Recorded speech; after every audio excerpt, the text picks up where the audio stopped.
Welcome to my channel, a podcast inspired by Reg.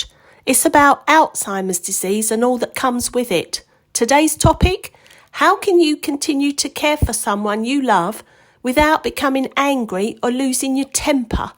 My name is Jane, I'm Reg's daughter, and I am the doorkeeper of justcallmereg.com, and I'm here to educate you about our experience. Living and coping with someone with dementia is tough and places huge demands upon those within the patient's social and family circle. And many catch themselves realising that they don't like what's happening to them and how they're reacting to their loved one.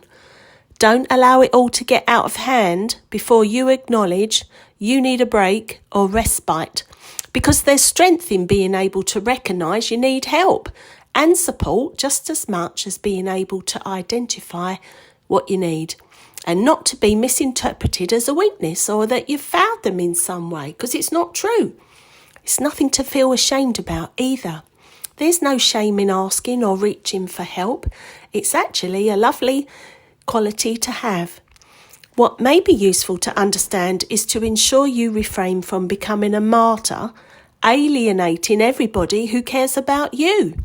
So remember, there's strength in being able to recognise you need help, even if you're unable to articulate what you need.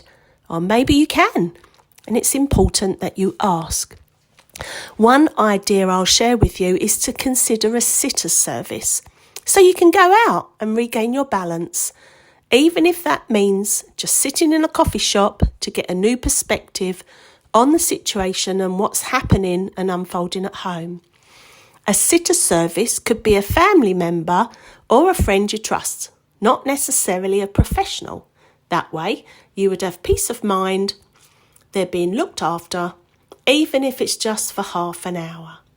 We engaged in a reflexologist who made home visits, a home treatment service, which gave us a break. If you found this podcast useful, consider what you could build in, because if you don't, at some point, if you're the only one caring, something's got to give. And let's hope that's not you. Thanks for listening. And please share this podcast if you think this would help someone who's looking after a loved one who's been diagnosed with a form of memory loss and is doing all the caring. It might just plant a seed for them to consider building in. Thanks for listening.